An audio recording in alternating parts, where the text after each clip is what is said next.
Hello everybody, welcome to Everest Coaching Institute. Today we will discuss class 7 science. Chapter name is Transportation in Animals and Plants. बेटा इस chapter में हम discuss करेंगे हम जो खाना खाते हैं, वाटर इनटेक करते हैं, वॉट जो भी हम खाते हैं वो सारा एक बॉडी पार्ट से कैसे हमारा स्टमक में जाके डाइजेस्ट होने के बाद में कैसे उसके न्यूट्रिएंट सारे बॉडी में फ्लो होते हैं, वो सारा हम इस चैप्टर में पढ़ेंगे। तो चलो शुरू करते हैं। सबसे इम्पॉर्टेंट है हमारे बॉडी में सर्कुलेटरी सिस्टम। हमारा बॉडी का सर्कुलेटरी सिस्टम इस टाइप से बना हुआ है कि हमारे बॉडी में जो हमारा प्यूरिफाइड ब्लड है वो एक पार्ट से पूरी बॉडी के डिफरेंट पार्ट्स तक, हर एक कॉर्नर तक प्यूरिफाइड ब्लड हमारा, ऑक्सीजनेटेड ब्लड हमारा जाता है। और कैसे हमारे बॉडी पार्ट से जो हमारा गंदा ब्लड होता है वो सारा ब्लड कैसे वापस आता है हार्ट के पास और फिर हार्ट से फिर जाता है। ये हार्ट की रिस्पॉन्सिबिलिटी है कि साफ़ खून जो है सारी बॉडी पार्ट्स में भेजे और बॉडी पार्ट से गंदा खून जो है वो वापस ला के, ब्लड जो है वो वापस हार्ट में ला के फिर उसको प्योरीफाई करके फिर उसको बॉडी पार्ट्स में आगे हमारा सेंड करे। तो हमने ये सारा कुछ पढ़ना है सर्कुलेटरी सिस्टम में। ठीक है बच्चे, तो सबसे पहले हम सर्कुलेटरी सिस्टम पढ़ते हैं। होता क्या है? Circulatory system is basically is a medium of transport in living organisms. ये बेसिकली मतलब एक मीडियम है जिसके थ्रू हमारा लिविंग ऑर्गेनिजम्स के बीच में ब्लड जो है वो एक बॉडी पार्ट से दूसरी बॉडी पार्ट तक जाता है। मतलब basically it is the duty of the heart to send purified blood to different body organs, to all parts of the body, and to take unpurified blood या diluted blood from different body parts and take it to the heart and then purify it. ठीक है, and again send it to all body parts. ठीक है, ये basically जो हमारा एक circulatory system में हमने एक ऐसा सिस्टम है जिसमें हमारा जो ब्लड हार्ट से डिफरेंट बॉडी पार्ट्स तक जाता है और फिर डिफरेंट बॉडी पार्ट से हार्ट तक आता है। अब ये हमने देखना है हार्ट से कौन सा ब्लड जाता है डिफरेंट बॉडी पार्ट्स में, वो हमारा एकदम प्योरीफाइड जिसके बीच में ऑक्सीजन फिल्ड जो ब्लड है वो हमारा body part, different body part से हार्ट से जाता है। और जो हमारे डिफरेंट बॉडी पार्ट्स में जब हमने बॉडी पार्ट्स में जो ब्लड है वो बॉडी पार्ट्स ने यूज़ कर लिया, उसके न्यूट्रिएंट्स कंज्यूम कर लिए, उसमें से ऑक्सीजन ख़त्म हो गई है, तो वो सारा जो ब्लड है वो सारा वापस जाता है हार्ट में और हार्ट फिर उसमें ऑक्सीजन फिल करके, न्यूट्रिएंट्स फिल करके फिर सप्लाई करता है डिफरेंट बॉडी पार्ट्स को। ठीक है बेटा, सो ये है हमारा बेसिकली मैंने आपको ओवरव्यू बताया सर्कुलेटरी सिस्टम का। अब है सर्कुलेटरी सिस्टम के कॉन्स्टिट्यूएंट्स क्या क्या है। एक हमारा 3 कॉन्स्टिट्यूएंट्स है। Number 1 is heart, number 2 is blood and number 3 is blood vessels. हम ये तीनों कॉन्स्टिट्यूएंट्स जो है जो वो डिटेल में इस चैप्टर में आगे स्टडी करेंगे।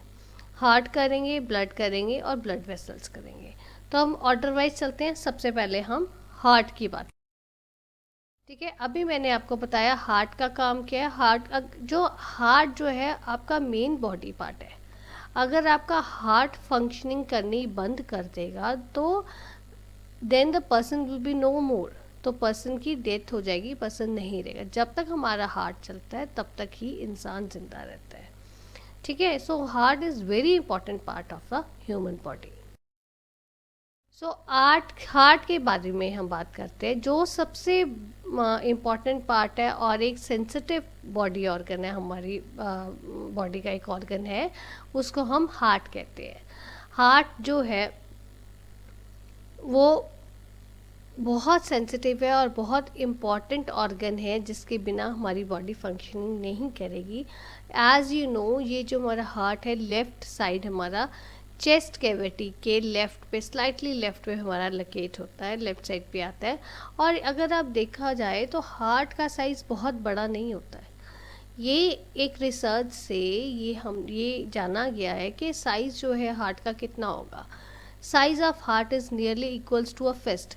फिस्ट क्या होता है बेसिकली, हम लेमैन्स लैंग्वेज में बोलते हैं एक हमारी हार्ट की मुट्ठी।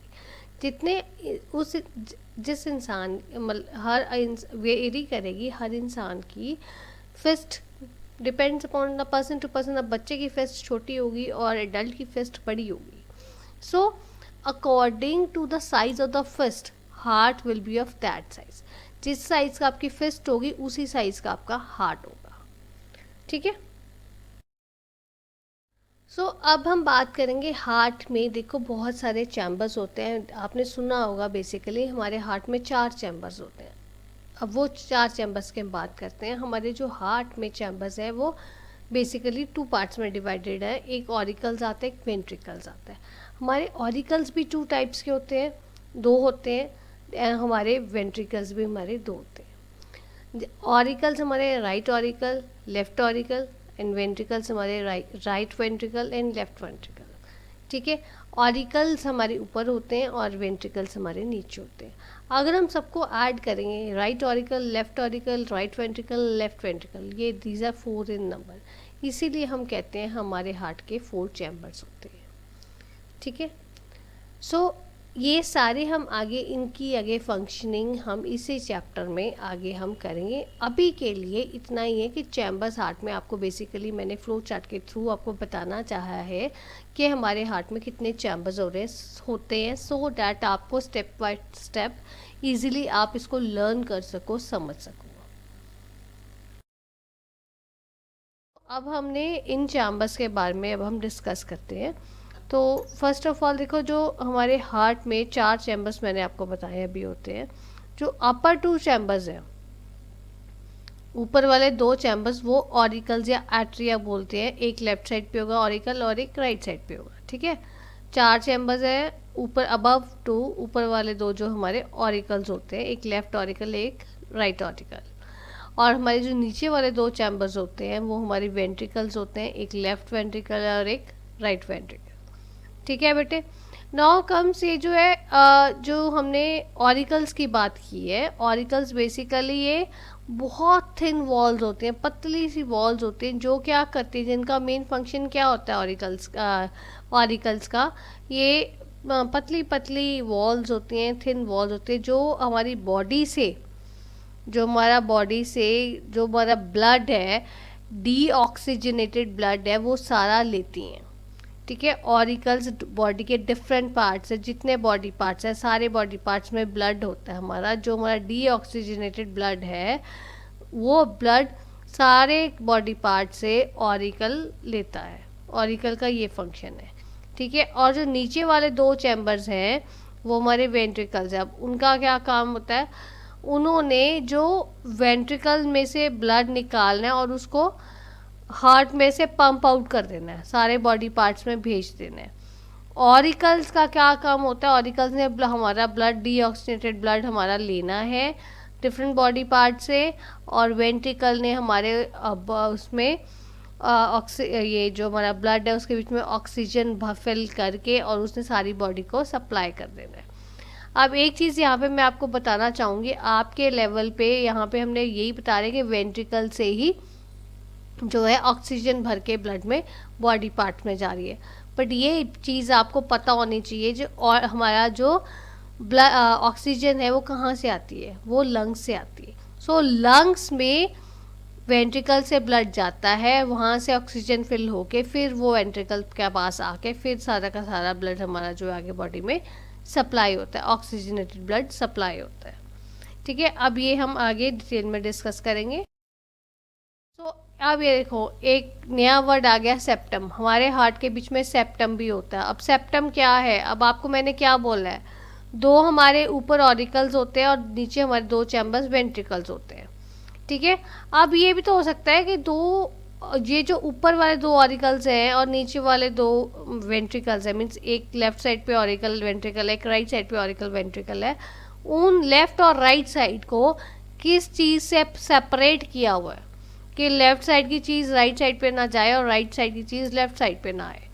किसी चीज़ से तो वो सेपरेट हुए हुए ना, वो बेसिकली एक मस्कुलर वॉल से सेपरेट हुए हैं जिसको हम सेप्टम बोलते हैं, जिसके कारण हमारे लेफ्ट साइड की चीज़ राइट साइड में नहीं जाती और राइट साइड की चीज़ हार्ट की लेफ्ट साइड में नहीं जाती है। ठीक है, ये गॉड गिफ्टेड है, ये कभी भी नहीं जाती है। तो इसमें क्या है कि जो आपका ब्लड है वो लेफ्ट साइड से राइट साइड पे नहीं जा सकता। मीन्स अगर आपने लेफ्ट ऑरिकल में डीऑक्सीजनेटेड ब्लड गया है तो वो ऐसे नहीं होगा लेफ्ट साइड का ऑरिकल का ब्लड जो है वो राइट वेंट्रिकल में चल जाएगा। नो, जो लेफ्ट साइड का ब्लड है ऑरिकल में आया है वो आपका लेफ्ट साइड के ही वेंट्रिकल में जाएगा, और राइट साइड का जो ऑरिकल में ब्लड आया है वो राइट साइड के वेंट्रिकल में ही जाएगा। ये वॉल्स ही ऐसे लगे होते हैं कि वही वॉल खुलते हैं। लेफ्ट साइड का जो ऑरिकल में ब्लड आएगा तो उसके नीचे वॉल लगा होता है जिस वॉल से वो लेफ्ट वेंट्रिकल में जाता है, और वो अपने आप वॉल खुलता है और फिर नीचे ब्लड जाता है। ये लेफ्ट साइड का राइट साइड में नहीं जाता है। तो ये किस चीज़ से डिवाइड होता है? एक सेप्टम से डिवाइड होता है जो एक मस्कुलर वॉल है। ठीक है बेटा, अब देखो ये जो हमने अब हार्ट के बारे में मैंने आपको बेसिक बताया, चैम्बर्स ये हैं। अब हम उसकी फंक्शनिंग करते हैं, हार्ट की फंक्शनिंग क्या है। अब देखो ऑरिकल्स और वेंट्रिकल्स, ऑरिकल्स को हम आर्टरिया भी बोलते हैं, आर्टरिया और वेंट्रिकल्स है, ये दोनों जो है एक टीम के साथ जैसे काम करते हैं, मिलके काम करते हैं। समटाइम्स आपको ये क्वेश्चन 3 मार्क्स का आ जाता है, explain how atria and ventricles works as a team. तो जो मैं इसमें आगे समझाने लगी हूँ आपको, आपने यही पॉइंट्स अपनी लैंग्वेज में आंसर में लिखोगे, then you will get good marks. ठीक है, अब मैं यही समझा रही हूँ कैसे आर्टरिया और वेंट्रिकल्स हैं वो टीम की तरह काम करते हैं। अब आर्टरिया का हमने फंक्शन क्या किया, डिस्कस किया था, हमने यही डिस्कस किया कि आर्टरिया का फंक्शन क्या है। उसने डीऑक्सीजनेटेड ब्लड जो है डिफरेंट बॉडी पार्ट से लेना है।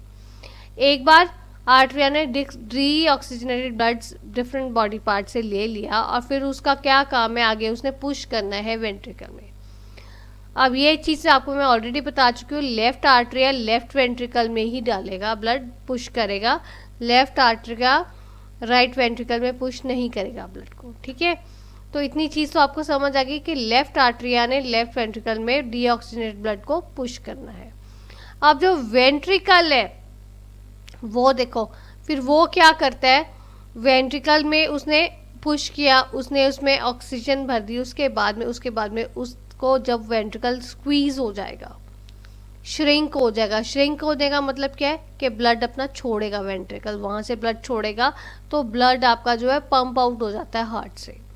और वो वेंट्रिकल जब स्क्वीज होता है, जब श्रिंक होता है, उस टाइम जो आर्टरिया है आपका वो रेडी हो जाता है, उसने नया ब्लड ले लेता है डीऑक्सीजनेटेड, तो जो वो रेडी है फिर वो फिल करेगा नेक्स्ट स्टेप के लिए, दोबारा फिर वेंट्रिकल में वो भेजेगा, और वेंट्रिकल फिर आपके हार्ट से ब्लड जो है पुश आउट करके बॉडी पार्ट्स में भेजेगा। इस चीज़ में एक चीज़ आपने ध्यान रखनी है, ये मैं आपको बता रही हूँ कि ये बच्चे हमारा गॉड गिफ्टेड है कि जब हमारा आर्टरिया से ब्लड बॉडी पार्ट से आर्टरिया ब्लड ले लेता है तो उसने अपना ब्लड जो है कहाँ छोड़ेगा, वो वेंट्रिकल में छोड़ेगा, वो अपने आप वॉल खुलता है और वेंट्रिकल में जाता है। ठीक है, जब आर्टरिया स्क्वीज करेगा तब आपका जो है वो श्रिंक कर रहा है, जब वो पुश कर रहा है ब्लड वेंट्रिकल में। और आर्टरिया और वेंट्रिकल में एक चीज़ ध्यान रखनी, एक चीज़ एक टाइम पे फिल होगी। जब आर्टरिया फुल होगा तो वो अपना ब्लड नीचे भेजेगा और एक चीज़ खाली होगी। अगर आर्टरिया फुल है तो वेंट्रिकल खाली है, क्योंकि आर्टरिया फुल हो गया, उसने अपना ब्लड जो है वो नीचे वेंट्रिकल में भेजना है। ठीक है, दोनों इकट्ठे एट द सेम टाइम दोनों फिल नहीं होते या दोनों खाली नहीं होते हैं। ठीक है, एक टाइम पे एक खाली होगा, क्योंकि ये नॉन स्टॉप फंक्शनिंग है, कंटिन्यूस फंक्शनिंग है बॉडी की जो चलती रहती है। आर्टरिया बॉडी पार्ट से गंदा डीऑक्सीजनेटेड ब्लड लेता है और वो डीऑक्सीजनेटेड ब्लड जो है आपका वो वेंट्रिकल में जाता है। वो आर्टरिया जब स्क्वीज करता है फिर वो वेंट्रिकल में जाता है, वॉल खुलते हैं वेंट्रिकल में जाता है, वेंट्रिकल से वो लंग से ऑक्सीजन भर के ब्लड में फिर वो पुश आउट होता है हार्ट से, बॉडी पार्ट्स में जाता है। ठीक है बेटा। अब देखो जो हमने जो 4 स्पेशल वॉल्स किए हैं, हमने डिस्कस किए जो अब ये आर्टरी और वेंट्रिकल के नीचे आपके वॉल्स लगे हुए हैं, वो जो वॉल्स हैं वो क्या है? वॉल्स एक ऐसी चीज़ है जो मतलब खुलती है, कुछ आने के लिए खुलती है और कुछ वहाँ पे रखती है अपने पास और फिर उसके बाद में वो बंद हो जाती है। एक चीज़ आपने ध्यान रखना है, ये जो वॉल्स हैं ये आपके हार्ट में प्रेजेंट होते हैं और जो वॉल्स है ये यूनी डायरेक्शनल खुलते हैं। यूनी डायरेक्शनल खुलने का मतलब कि एक ही डायरेक्शन में खुलेंगे। जब आर्टरिया पुश करेगी ब्लड को तो वॉल खुलेगा और वेंट्रिकल की साइड को मुंह खोलेगा, वेंट्रिकल में ब्लड जाएगा। ऐसे नहीं होगा कि जब उसके बाद में जब वो क्लोज हो जाता है, उस ऐसे नहीं होता कभी भी कि जब वेंट्रिकल में ब्लड, उसमें भी तो ब्लड अपना पूरा ऑक्सीजन के साथ पूरा फिल हो जाता है, फिर वो भी तो स्क्वीज करता है, तब वो दोबारा नहीं खुलता है वही वाला वॉल जिससे आर्टरिया से वेंट्रिकल में ब्लड आया है। अगर वो वॉल दोबारा खुल जाता है तो उस केस में क्या होगा, फिर आपका वो आर्टरिया और वेंट्रिकल में ही ब्लड आपस में आते जाते रहेंगे। ऐसा नहीं होता, वो ये यूनिडायरेक्शनल है। आर्टरिया से ब्लड वेंट्रिकल में जाता है, सिर्फ वो एक ही डायरेक्शन में वॉल खुलेगा, वो दूसरी डायरेक्शन में नहीं खुलता है। ठीक है, ये जो हमारे 2 वॉल्स है ये रेगुलेट क्या करते हैं, ये बेसिकली आपके ब्लड की मूवमेंट को रेगुलेट करते हैं ऑरिकल से वेंट्रिकल्स में जाने के लिए, और कि 2 ब्लड से ऑरिकल से वेंट्रिकल्स में जाते हैं लेफ्ट और राइट साइड में, और उसके अपने जो 2 वॉल्स हैं वो आपके वेंट्रिकल जो आपके लेफ्ट और राइट साइड की हैं वहाँ से आपका पुश आउट होके ब्लड आपका हार्ट में से निकल जाता है। ठीक है, ये जो आपका वॉल्स हैं, वॉल्स का मेन फंक्शन क्या है कि ये आपके ब्लड को वापस पीछे नहीं आने देते, अदरवाइज आपकी फिर वो वहीं पे आपकी प्रोसेसिंग होती रहेगी, आगे बॉडी पार्ट्स तक नहीं जाएगी। ओके बच्चे, ये देखो ये आपका मैंने ये डायग्राम बनाया है आपका एक यहाँ पे इसका हार्ट में अगर आप ये इस डायग्राम में केयरफुली आप इसको देखो तो ये देखो ये वेना कावा है। वेना कावा क्या है, एक बेसिकली एक वेन है जो आपका डीऑक्सीजनेटेड ब्लड जो है बॉडी पार्ट से लेके आती है। ठीक है, और ये आपका आयोटा है। आयोटा क्या है, जो आपका ऑक्सीजनेटेड ब्लड आपका जो है वो बॉडी पार्ट्स में जाता है। ये आपका ऐसे ही आपका राइट आर्टरी का है, ये लेफ्ट आर्टरी है, लेफ्ट वेंट्रिकल है, राइट वेंट्रिकल है। ठीक है बच्चे, अभी तक बेटा हमने हार्ट के बारे में पढ़ा है, हार्ट के सारे चैम्बर्स डिस्कस किए, हार्ट की फंक्शनिंग डिस्कस की। अब हम डिस्कस करेंगे हार्ट बीट। हार्ट हमने डिस्कस कर लिया, अब हार्ट बीट भी हमने डिस्कस करनी है। जो आपने अब कभी देखा होगा, आप अगर अपनी हार्ट के ऊपर हाथ रख के देखो तो धक धक धक की आवाज़ आती है, वो चीज़ है, उसको हम हार्ट बीट कहते हैं। तो देखो अब while pumping the blood muscles of different chambers of heart contract and relax. जब हमारा ब्लड का मतलब आपने हार्ट पहले पढ़ा है, हार्ट में कैसे हमारा डीऑक्सीजनेटेड ब्लड आता है, फिर हमारे ऑरिकल से वेंट्रिकल में जाता है और उससे फिर हमारा ऑक्सीजनेटेड ब्लड वापस फिर पूरी बॉडी में हार्ट हमारा पंप करता है, पूरा बॉडी में सर्कुलेट करता है और सारे बॉडी पार्ट्स में ईच एंड एवरी कॉर्नर में हमारा ऑक्सीजनेटेड ब्लड हमारा जाता है, पहुंचता है। तो ये सारा प्रोसेस जिसमें हमारे जो डिफरेंट चैम्बर्स हैं उनकी मसल्स कॉन्ट्रैक्ट भी होती हैं हार्ट की और रिलैक्स भी होती हैं, तो वो कॉन्ट्रैक्शन और रिलैक्सेशन में उस चीज़ में और जो ब्लड जो है वो पंप आउट करता है और पंप इन करता है जो हार्ट, उसको पूरे प्रोसेस में जो हमारी आवाज़ आती है वो धक धक धक की, वो हमारी हार्ट बीट है।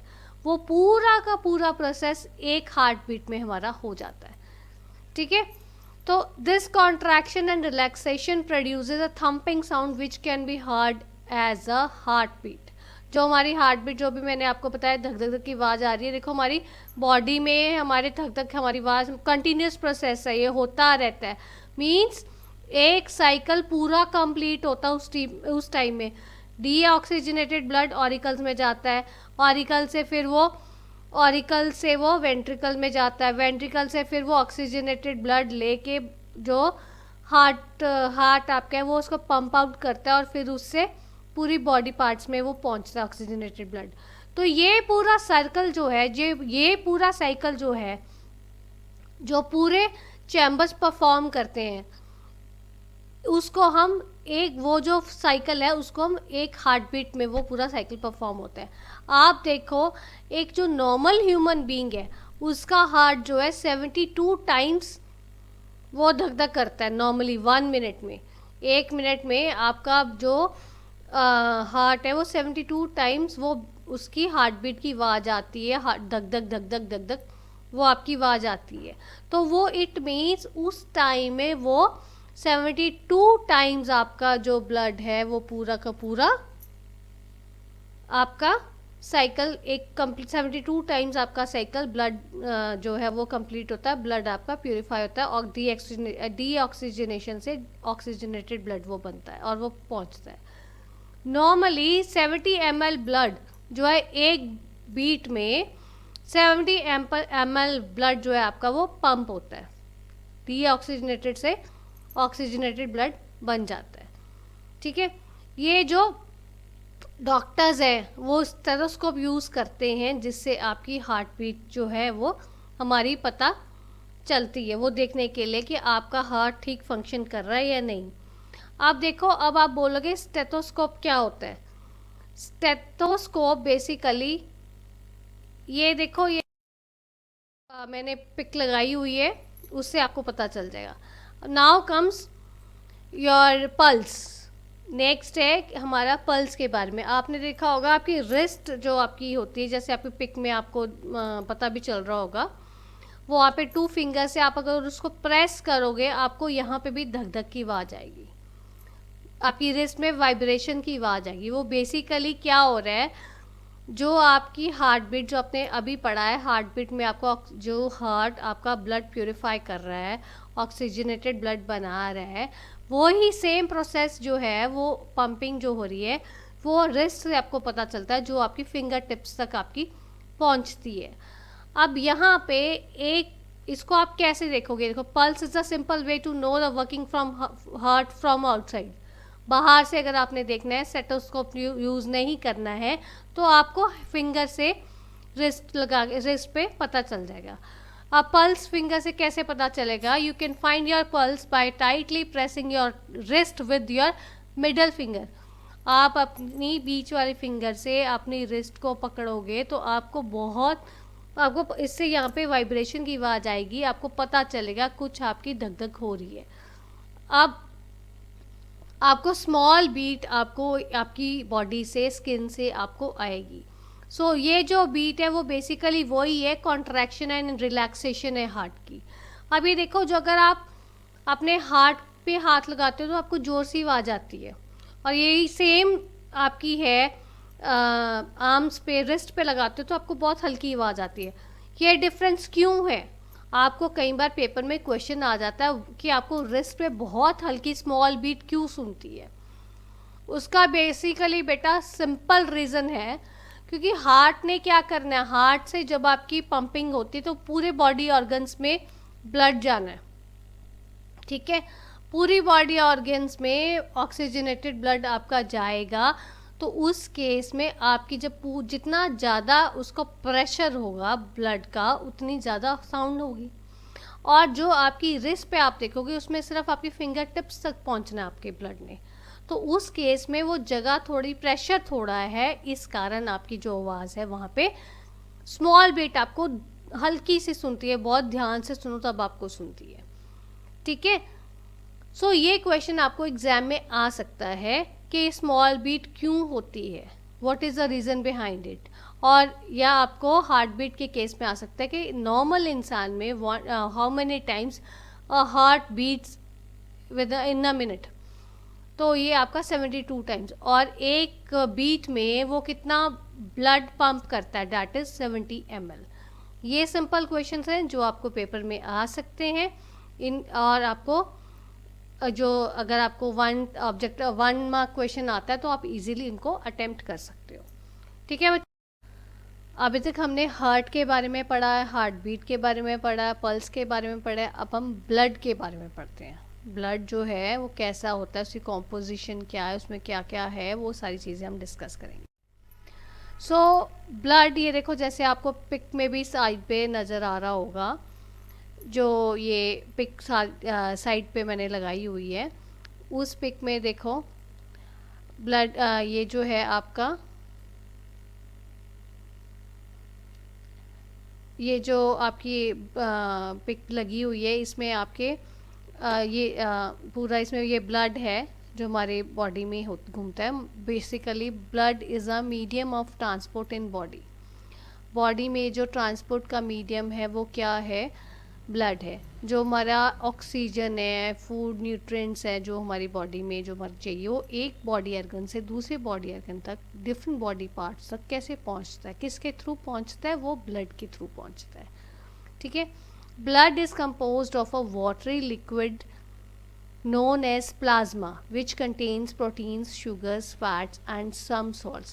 ये जो है आपका ब्लड जो है, इसके बीच में एक वाटरी लिक्विड होता है। ये जो आपको इस पिक में, ये देखो, ये आपको जो ये येलो कलर का नज़र आ रहा है लिक्विड सा, ये सारा आपका ब्लड है।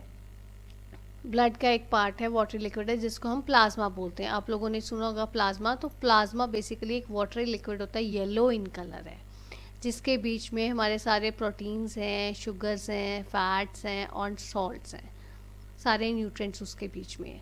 ठीक है, ये जो हमारे रेड ब्लड सेल्स हैं या प्लेटलेट्स हैं और वाइट ब्लड सेल्स हैं, ये सारे के सारे भी इसके बीच में ही एम्बेड होते हैं, इसके बीच में ही होते हैं। आप इनको निकाल नहीं सकते हो, आप अलग अलग नहीं कर सकते हो। ये नहीं कह सकते हो कि ये ऐसे नहीं होता है कि आप ब्लड का सैंपल लो और उसको आप छानो तो आपका जो है प्लाज्मा अलग आ रहा है, आपका आरबीसी अलग आ रहा है, रेड ब्लड सेल्स अलग आ रहे हैं, प्लेटलेट्स अलग आ रहे हैं, वाइट ब्लड सेल्स अलग आ रहे हैं। नो, ये सारे इकट्ठे कंबाइंड होते हैं, एम्बेड होते हैं, एम्बेडेड है ये सारे के सारे प्लाज्मा के बीच में। ठीक है, और ये सबको मिला के आपका ब्लड बनता है। ठीक है बेटा। अभी जो चीज़ मैंने आपको समझाई है कि ब्लड को बेसिकली, ब्लड में क्या है, ब्लड में प्लाज्मा है, प्लाज्मा के बीच में क्या क्या चीज़ें हैं, रेड ब्लड सेल्स हैं, वाइट ब्लड सेल्स और प्लेटलेट्स हैं। यही चीज़ मैंने आपको पूरी ये चार्ट से आपको समझाने की कोशिश की है, जो अभी मैंने आपको थेरेटिकली समझाया है। राइट, अब हम इन चीज़ों को एक बार एक करके इनको डिस्कस करते हैं। पहली चीज़ प्लाज्मा में क्या है, रेड ब्लड सेल्स, जिसको हम साइंटिफिक नेम जो है उसका एरिथ्रोसाइट्स है। नॉर्मली आपको पेपर में नहीं आता है, बट फिर भी आपको ये पता होना चाहिए कि अगर समटाइम्स वन वर्ड क्वेश्चन आ जाए, another name of red blood cells, तो आपको पता होना चाहिए एरिथ्रोसाइट्स है उसका दूसरा नाम। ठीक है, अब ये जो रेड ब्लड सेल्स है, ये देखो आपके पिक भी साथ में लगी हुई है। बेसिकली ये क्या है, रेड ब्लड सेल्स जो है आपके डिस्क शेप में होते हैं और ये आपकी बोन मैरो में होती है। बोन मैरो में हमारे प्रोड्यूस होते हैं red RBCs, red blood cells को हम आरबीसीज बोलते हैं। आरबीसीज आपके बोन मैरो में आपके बनते हैं और ये डिस्क शेप होते हैं। अब आप बोलोगे बोन मैरो कहाँ होते हैं, बोन मैरो आपकी थाइस में होती है। ठीक है, तो थाइस के बीच में, बोन मैरो के बीच में आपके आरबीसीज बनते हैं जो आपके डिस्क शेप होते हैं। ये बेसिकली इनके बीच में क्या होता है, एक रेड कलर का प्रोटीन होता है इनके बीच में, आरबीसीज के बीच में, जिसको हम हीमोग्लोबिन बोलते हैं। आप लोगों ने सुना होगा हीमोग्लोबिन, बड़ा कॉमन नेम है कि अगर किसी का ब्लड चेक करना है तो हीमोग्लोबिन चेक करते हैं कि एचबी कितना, जिसको हम हीमोग्लोबिन को एचबी बोलते हैं। ठीक है, अब ये हीमोग्लोबिन का क्या फंक्शन है, बेसिकली वो क्या करता है, ये हीमोग्लोबिन जो है आपका ऑक्सीजन के साथ जुड़ जाता है और ये बॉडी के डिफरेंट पार्ट्स तक, जो ऑक्सीजन है आपकी हर बॉडी के हर पार्ट में जाता है, ये ऑक्सीजन के साथ आरबीसी जुड़ के बॉडी के हर पार्ट में जाता है और ये हर सेल के को पहुंचाता है, हर सेल तक जाता है। इसीलिए जो आरबीसी है ये आपके जो है ये रेड इन कलर होता है हीमोग्लोबिन का, क्योंकि जो है इसका कंटेंट जो बहुत ज़्यादा होती है, इसके कारण आपका ब्लड जो है रेड कलर में होता है और ये आपके आरबीसीज ज़्यादा है क्वांटिटी में, आपके, इसलिए आरबीबी ये जो हीमोग्लोबिन ज़्यादा होती है इसके बीच में, जो जिससे आपकी ऑक्सीजन हर पार्ट में, बॉडी पार्ट में पहुंचती है, इसीलिए आपका that is the only reason why your blood seems to be red in colour, क्योंकि वो क्यों रेड कलर का होता है। अगर आपको एग्ज़ाम में क्वेश्चन आ जाए तो आपने उसमें ये चीज़ें लिखनी है। ठीक है बेटा। आगे आता है नेक्स्ट, हमने पढ़ा था उसी कॉम्पोजिशन में प्लाज्मा की, एक हमने आरबीसी पढ़ा, दूसरा हमने वाइट ब्लड सेल्स पढ़ा।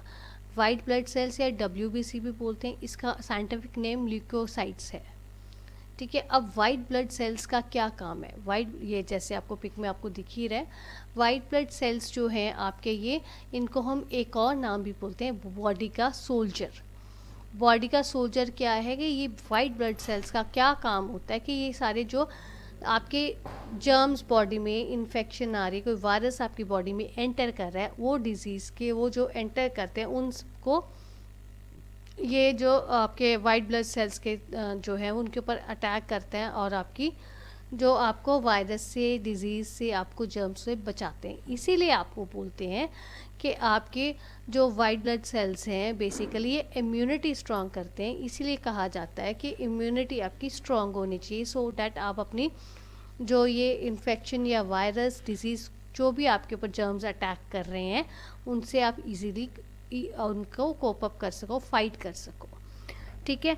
ये नॉर्मली जो है ये बड़े होते हैं आरबीसी से, they are larger in size, और एंड जो आपके आरबीसी थे वो तो थे आपके डिस्क शेप में, पर जो आपके डब्ल्यूबीसी है ये किसी भी शेप में हो सकते हैं, क्योंकि डिपेंड करेगा ये किस टाइप से आपके ऊपर जो वायरस ने या जर्म्स ने, बैक्टीरिया ने आपके ऊपर अटैक किया, उस अकॉर्डिंगली वो शेप चेंज कर लेगा। ठीक है। ये बेसिकली क्या करते हैं, डब्ल्यूबीसीज का काम क्या होता है? डब्ल्यूबीसीज वो जर्म्स के ऊपर, वायरस के ऊपर, बैक्टीरिया के ऊपर अटैक, ये उनके ऊपर अटैक करते हैं और उनको एनगल्फ कर लेते हैं, ताकि आपके और माइक्रो ऑर्गेनिजम्स ना बन सकें और आपकी बॉडी में आपको इन्फेक्शन हो भी ना। इसलिए देखो, जिनकी इम्यूनिटी डब्ल्यूबीसी किसके स्ट्रॉन्ग होगी? जिसकी इम्यूनिटी अच्छी होगी। इसीलिए कहते हैं आप इम्यूनिटी अपनी अच्छी बनाओ, स्ट्रॉन्ग रखो, सो डैट आपको डिजीज़ जल्दी अटैक ना कर सके। समटाइम्स व्हाट हैपन्स, अब देखो किसी को कोई बीमारी होती है और पता भी नहीं चलता कि उसको बीमारी हुई, अगर उसकी इम्यूनिटी बहुत ज़्यादा अच्छी स्ट्रॉन्ग है। ठीक है। सो कोई भी आपका वायरस है आपकी बॉडी में अटैक कर रहा है, वो कुछ टाइम पीरियड के लिए आता है, तो अगर आपकी डब्ल्यूबीसी स्ट्रॉन्ग होंगे, अगर आपकी इम्यूनिटी स्ट्रॉन्ग होगी, तो आप उसके ऊपर ये इजीली अटैक करेंगे अपने उस वायरस के ऊपर, और उसको आगे बढ़ने नहीं देंगे, उसको एनगल्फ कर लेंगे, ताकि और माइक्रो ऑर्गेनिजम्स और वायरस उसके कारण डेवलप ना हो सके और बॉडी को और ज़्यादा अटैक ना करे। अगर आपको मान लो उसके कारण थोड़ी बहुत ही आपको बीमारी, डिजीज़ हो भी जाती है, तो वो जो डब्ल्यूबीसी अगर आपका स्ट्रॉन्ग है तो वो आपको ज़्यादा डिजीज़ के प्रोन नहीं होने देंगे, उसके नंबर्स जो है मल्टीप्लाई नहीं होने देंगे वायरस के। ठीक है बच्चे। Next comes your platelets. Platelets को हम एक और नाम भी है जिसको हम थ्रोम्बोसाइट्स भी बोलते हैं। अब ये देखो, प्लेटलेट्स जो है बेसिकली ये भी एक डिस्क शेप के फ्रेगमेंट्स होते हैं जो आपके बोन मैरो में ही बनते हैं।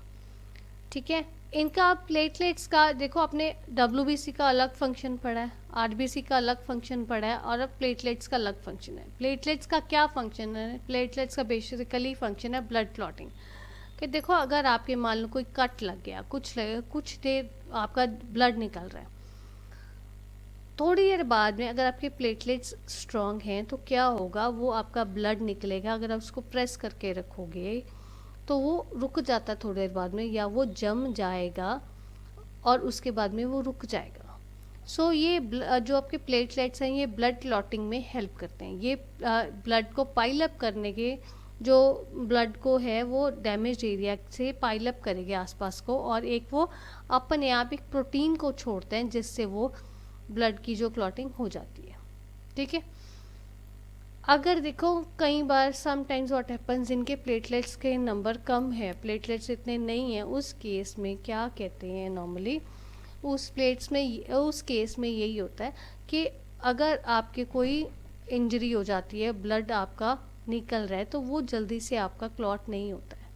सो अगर किसी को मतलब ब्लड जल्दी क्लॉट नहीं हो रहा, ब्लड ज़्यादा निकलेगा, तो ये बहुत एक उससे कारण कई केसेस में डेथ भी हो जाती है, क्योंकि डिज़ीज़ बहुत ये डेंजरस है, जिसके कारण हमारी जो है ब्लड क्लॉटिंग नहीं होती है। इस डिज़ीज़ को हम हीमोफीलिया भी बोलते हैं। ठीक है बेटे। सो अब आप देखो, आपकी WBC भी मीन स्ट्रांग होना चाहिए, आपका RBC भी स्ट्रांग होना चाहिए, और आपका प्लेटलेट्स भी स्ट्रांग होना चाहिए, ताकि आपको इन्फेक्शन भी जल्दी ना हो, ब्लड क्लॉटिंग भी आपकी जल्दी हो जाए, और आपका ब्लड जो है बॉडी में ज़्यादा हो। ठीक है बच्चे। सो हमने ब्लड के बारे में डिटेल में पढ़ लिया है, ब्लड क्या होता है, उसकी कॉम्पोजिशन क्या है। अब हम पढ़ते हैं ब्लड के फंक्शंस क्या हैं। पहले मैं आपको बताना चाहूँगी, ब्लड जो है, blood is a medium of exchange. वो एक मीडियम ऑफ एक्सचेंज है। सो जो सारी चीज़ें जो हमारी बॉडी में एक पार्ट से दूसरी पार्ट पे जाती है, एक पार्ट से दूसरी पार्ट तक पहुंचती हैं, उसको किस चीज़ से, किसके मीडियम, कौन से मीडियम के थ्रू जाती हैं, वो ब्लड के थ्रू जाती हैं। ठीक है। So first function is blood transports oxygen from lungs to cells. मैंने आपको पहले पढ़ाया है कि हमारी जो हार्ट में डीऑक्सीजनेटेड ब्लड जो आता है, उसके बाद में ऑरिकल्स में आता है, उससे वो वेंट्रिकल में जाता है, वेंट्रिकल से वो फिर ऑक्सीजनेटेड ब्लड बन के फिर वो हार्ट पंप करता है, और वो बॉडी पार्ट्स में सेंड करता है। तो अब ये जो ब्लड में ऑक्सीजन कहाँ से भरती है, वो बेसिकली वेंट्रिकल से वो जाता है लंग्स में, लंग्स से ब्लड के बीच में ऑक्सीजन फिल होती है, उसके बाद में फिर वो जो हार्ट है उसको पंप करता है सारी बॉडी पार्ट्स में, उसको सेंड करता है। ठीक है। So blood transports oxygen from lungs to cells. हमारी बॉडी में कितने सेल्स हैं ना, वो सारे सेल्स में एक एक कॉर्नर तक पहुंचता है, वो ये ब्लड के थ्रू पहुंचता है, ऑक्सीजनेटेड ब्लड। ठीक है। Next is it bears food nutrients from digestive tract to different parts of the body. जो हमारे फूड के न्यूट्रिएंट्स है, जो आप फूड खाते हो, खाना खाते हो, सारे न्यूट्रिएंट्स आप लेते हो, वो सारे के सारे न्यूट्रिएंट्स जो हैं वो सारे बॉडी पार्ट्स में कैसे पहुंचते हैं? इट इज़ थ्रू ब्लड के थ्रू, जितने के ब्लड में सारे के सारे हमारे फूड न्यूट्रिएंट्स आ जाते हैं, और वो सारे फूड न्यूट्रिएंट्स ब्लड जो है वो बॉडी में डिफरेंट सेल्स में, डिफरेंट बॉडी पार्ट्स में सेंड करता है। ठीक है। सो और नेक्स्ट आता है हमारा, it carries of waste materials from the cells. अब सेल्स में जब हमारे न्यूट्रिएंट्स आते हैं, ऑक्सीजन आती है, तो जो हमारी वेस्ट मटेरियल है वो सारा सेल से निकालता कौन है? ब्लड निकालता है। वो जो ब्लड के थ्रू हमारा वेस्ट मटेरियल निकलता है, फिर हमारी बॉडी से डिस्चार्ज होता है। ठीक है। It also helps to maintain a constant temperature in the body. Blood जो है वो कांस्टेंट टेम्परेचर भी मेंटेन करने के लिए हेल्प करता है। क्यों? क्योंकि ब्लड बेसिकली आपकी बॉडी में क्या है, ब्लड में वाटर होता है। वाटर अगर आप देखो रूम टेम्परेचर पे वो गर्म नहीं होता है, वो नॉर्मल टेम्परेचर पे वो ठीक होता है। इसलिए जो ब्लड है, जिस हमारी बॉडी में, हम कहते हैं ब्लड हमारी बॉडी में होना ज़रूरी है, क्योंकि उससे हमारा जो बॉडी का टेम्परेचर है वो कांस्टेंट बना रहता है। ठीक है। एक आगे पहले हमने पढ़ा था प्लेटलेट्स के बारे में, कि ब्लड के बीच में प्लेटलेट्स है, और प्लेटलेट से हमारा क्या होता है, ब्लड क्लॉटिंग होती है। अगर हमारी कोई इंजरी हो गई है, हमारा कोई कट लग गया है, कुछ हो गया है, तो अगर हमारे प्लेटलेट्स का नंबर ठीक है, तो उस केस में क्या होगा, थोड़ी देर बाद में हमारा ब्लड अपने आप एक उसमें से प्रोटीन निकलता है, और हमारा ब्लड जो है वो रुक जाता है निकलना, वो जम जाता है। ठीक है। So it is through platelets. So platelets is a constituent of blood. इसलिए हमारे जो है, जो आप ये फंक्शन प्लेटलेट्स का है, ये आप ब्लड में लिख सकते हो। ठीक है। अभी हमने ये सारे जो फंक्शंस पढ़े, इन सारे फंक्शन से हमें ये पता चलता है कि ब्लड जो है वो बॉडी में मीडियम ऑफ एक्सचेंज है। वो ऑक्सीजन सेंड कर रहा है, वो फूड न्यूट्रिएंट्स लेके जा रहा है, वो वेस्ट मटेरियल लेके जा रहा है, सब कुछ कर रहा है, इसलिए it acts a medium of exchange. Okay, now comes blood vessels. Blood vessels में देखो आप एक बार ये पिक को ध्यान से देख लो, वैसे मैं बाद में भी दिखाऊंगी आपको। इसमें आर्टरी है, आर्टरी है जिसमें हमारा जो ऑक्सीजनेटेड ब्लड जो है वो हमारा बाहर आता है, बॉडी डिफरेंट सेल्स में जाता है। और राइट साइड पे आपको वेन्स दिख रही हैं। वेन्स से क्या होता है, वेन से हमारा डीऑक्सीजनेटेड ब्लड जो है वो हार्ट में जाता है। और सेंटर में आप देखो कैपिलरी है, कैपिलरी इन दोनों चीज़ों को जहाँ पे मीटिंग प्लेस है, जहाँ पे वो मिल रही है। ये हम डिटेल में आगे अभी हम पढ़ेंगे इसमें, ठीक है। के ब्लड वेसल्स, ब्लड वेसल्स में क्या क्या चीज़ें हैं, आर्टरीज, वेन्स एंड कैपिलरीज। अभी जैसे मैंने आपको पिक में दिखाया था। बात आती है हमारी आर्टरीज की। आर्टरीज क्या करती हैं, आपने देखा था कि रेड कलर की थी, वहाँ से ब्लड लेके आती है आर्टरीज, और they carry oxygenated blood away from heart, heart से लेके आती हैं to different organs of the body. Heart से जो हमारा ब्लड में ऑक्सीजन भर गया, ऑक्सीजनेटेड ब्लड जो है हमने ये पड़ा हुआ है, वो जो हमारा जो आया वो सारे सेल्स में, सारे बॉडी ऑर्गन्स में जाता है। आर्टरीज का ये काम है। आयोटा जो है वो मेन आर्टरी, अगर आपसे कोई पूछ ले मेन आर्टरी का नाम तो that is aorta. Spelling is AORTA but we pronounce it as aorta. Okay, ये आयोटा है जो मेन आर्टरी है, जो आपकी लेफ्ट हार्ट में आपने देखा है, लेफ्ट ऑरिकल है, राइट, 4 चैम्बर्स हमने पढ़े थे, लेफ्ट ऑरिकल है, राइट ऑरिकल है, लेफ्ट वेंट्रिकल है, राइट वेंट्रिकल है। तो जो लेफ्ट वेंट्रिकल से आपकी ओरिजिनेट होती है वो एक मेन आर्टरी का नाम है आयोटा, ठीक है। आयोटा सॉरी आर्टरी जो है, आर्टरीज में देखो इन्होंने क्या, आर्टरीज ब्लड के हार्ट के पास है, हार्ट से जब आर्टरीज ने ब्लड पंप करना है तो उसके पास बहुत प्रेशर होता है उसने, क्योंकि डिफरेंट बॉडी ऑर्गन्स में भेजना है। सो इसलिए जो आर्टरीज की जो वॉल है वो थिक और इलास्टिक है। थिक है वो इसलिए ताकि वो उसका जो प्रेशर है ब्लड का जब आएगा हार्ट से तो वो इजीली उसको बियर कर सके, और इलास्टिक इसलिए ताकि वो अकॉर्डिंगली शेप को चेंज कर सके, ठीक है। और एक और चीज़ है, ये जो आर्टरीज हैं आपकी ये बहुत अंदर जाके हमारी स्किन के अंदर होती हैं। ऐसे नहीं कि आपकी हल्का सा कट लगेगा और आर्टरी आपकी कट जाएगी, no, it is located deep under the skin, ठीक है। This is all about arteries. Now veins. अब वेन्स क्या हैं, वेन्स का काम क्या है, उसने क्या हमने देखा था कि वो ब्लू कलर की थी ना, ब्लू कलर की थी वेन्स। वेन्स क्या करती हैं, डिफरेंट बॉडी ऑर्गन से आपका जो डीऑक्सीजनेटेड ब्लड है वो लेती हैं और ले जाके उसको हार्ट में भेजती हैं, आर्टरीज के थ्रू भेजती हैं वो हार्ट में, ताकि उसमें ऑक्सीजन भर के फिर वापस आए, फिर वो बॉडी ऑर्गन्स में जाए। तो वेन्स का काम क्या है, डिफरेंट बॉडी ऑर्गन से डीऑक्सीजनेटेड ब्लड लेके आने का, और आर्टरीज का काम क्या है, ऑक्सीजनेटेड ब्लड हार्ट से ले जाके डिफरेंट बॉडी पार्ट्स में देने का, ठीक है। अब जो वेन्स हैं, वेन मतलब आर्टरीज में हमने पढ़ा था कि वो थिक वॉल्ड होती हैं, मोटी मोटी वॉल्स होती हैं, पर जो वेन्स है ये थिन वॉल्ड है, पतली वॉल्स होती हैं। और इनके जो वॉल्स होते हैं आगे, वो वॉल्स इंश्योर करते हैं कि खून एक ही डायरेक्शन में हो जाए, दूसरी डायरेक्शन में ना जाए, नहीं तो ऑक्सीजनेटेड और डीऑक्सीजनेटेड ब्लड जो है हमारे मिक्स होने के चांसेस है, इसलिए वो एक ही डायरेक्शन में जाते हैं और वो थिन वॉल्स होती हैं, ठीक है।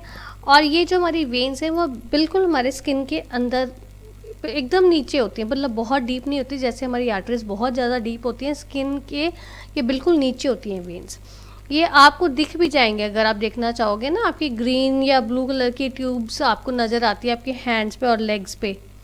If you carefully see to your hands ना एंड लेग्स ना, you will see greenish blue tubes आपको नज़र आएंगी, नाड़े जिसको हम बोलते हैं, वो ग्रीनिश ब्लू आपको ट्यूब्स नज़र आएंगी, जो हमारी वेन्स है, जिनका काम क्या है, डीऑक्सीजनेटेड ब्लड जो है हमारी बॉडी से डिफरेंट ऑर्गन से ले जाके हार्ट को पहुंचाना है, ठीक है।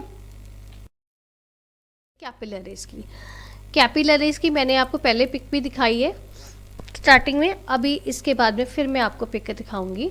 इसमें क्या है कि एक कैपिलरीज का काम क्या होता है हम देखते हैं। जब एक मतलब हमारा ऑक्सीजनेटेड ब्लड जो है वो आर्टरी से निकला और वो आर्टरीज लेके आ रही हैं, वो थिक वॉल्ड हैं और वो मोटी होती है। जैसे जैसे ऑर्गन और टिश्यू के पास पहुंचते हैं, देखो हमारे ऑर्गन्स कोई बड़ा है कोई छोटा है, टिश्यू हमारे बहुत छोटे होते हैं। Depending upon the size of the organ और टिश्यू, आर्टरी अपने आप को स्मॉलर एंड स्मॉलर वेसल्स में बना लेती है, मोल्ड कर लेती है, ठीक है। और ये जो देखो, जब जितना बड़ा चीज़ होगी उसकी मोटी वॉल्स है, पर वो जब वो जितना छोटा साइज हो जाएगा उसकी वॉल्स उतनी ज़्यादा थिन हो जाएंगी। तो ये जो स्मॉलेस्ट वेसल्स है with very thin walls, artery के ही जो स्मॉलेस्ट वेसल्स है with very thin walls, they are known as capillaries, ठीक है।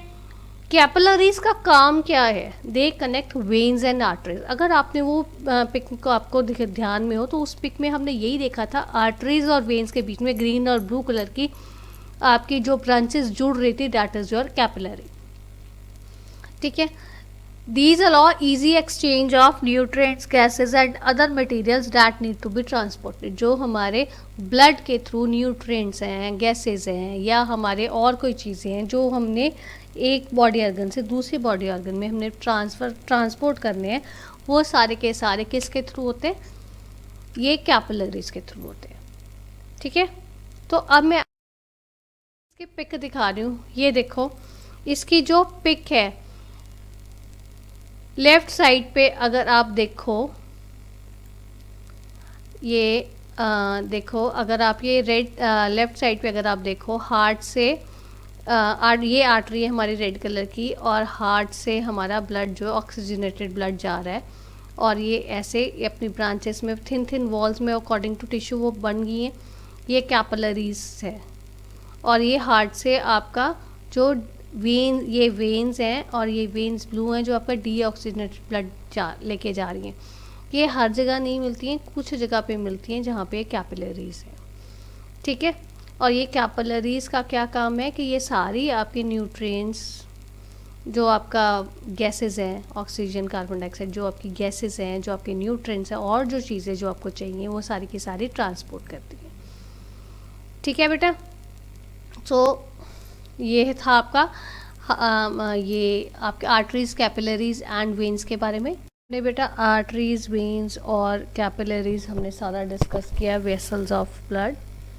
तो अब इनमें डिफरेंस जो है, जो आपको आ जाता है, या फीचर्स हैं, वो मैंने इसमें बताए हैं। तो वो सबको आपको ब्रीफली इस सब चीज़ों के बारे में आपको पता चल जाएगा। तो चलो ये शुरू करते हैं। अब देखो आर्टरीज में क्या है। आर्टरीज है तो तीनों ही ब्लड के पार्ट हैं, हार्ट में ही काम करते हैं ब्लड की ट्रांसपोर्टेशन की। तो हमने ये देखना है कि किसमें क्या फीचर है किसका।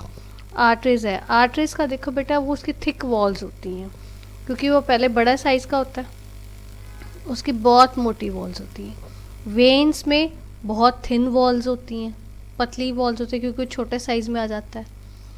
और कैपिलरीज की बहुत ज़्यादा थिन, मीन्स सबसे ज़्यादा थिन वॉल्स किसकी हैं? वो कैपिलरीज की हैं।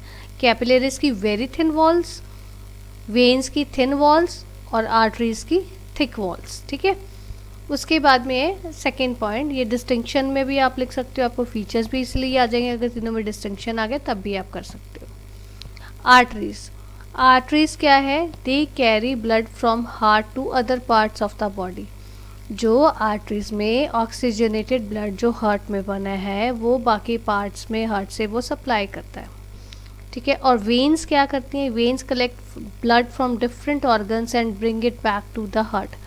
जो डीऑक्सीजनेटेड ब्लड है डिफरेंट पार्ट्स में, वो वेन्स का काम है उन सारे पार्ट से ब्लड को लेना और ब्लड को ले जाके हार्ट में देना, ताकि हार्ट उसमें फिर से ऑक्सीजन भरे और फिर वो बॉडी को फिर सप्लाई की जाए थ्रू आर्टरीज, ठीक है। और कैपिलरीज का क्या काम होता है? Capillaries help in exchange of food material, respiratory gases and body waste.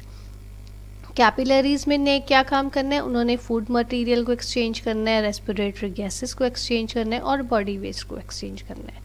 तो तीनों के अलग अलग फंक्शंस हैं, ठीक है। नेक्स्ट है, अब वे कहाँ लोकेट होती हैं? जो आर्टरीज हैं, they are situated deeper under the skin, बहुत अंदर, स्किन के अंदर बहुत ज़्यादा अंदर होती हैं। आपके कट लगने से आर्टरीज नहीं कटती हैं। बट ये जो वेन्स है, वेन्स जस्ट हमारी स्किन के अंडर होती है। वो जो ग्रीन ब्लूइश कलर की आपको ट्यूब्स आपके हाथों में और लेग्स में जो नज़र आती हैं वो वेन्स होती हैं। और कैपिलरीज कहाँ लोकेट करते हैं? They occur at the terminals of the artery and veins. Arteries और वेन्स के टर्मिनल्स में होती हैं, क्योंकि वो वहाँ पे इंपॉर्टेंट चीज़ें जो है वो एक्सचेंज करती हैं। ठीक है बच्चे, अगर आपको डिफरेंस आ जाए या आपको इनके फीचर्स आ जाए तो आपने ऐसे लिखने हैं। डिफरेंसेस में ये 3 पॉइंट्स लिखने हैं, और अगर आप फीचर्स आपको पूछ लेते हैं तब भी आपने ये 3 पॉइंट्स लिखने हैं।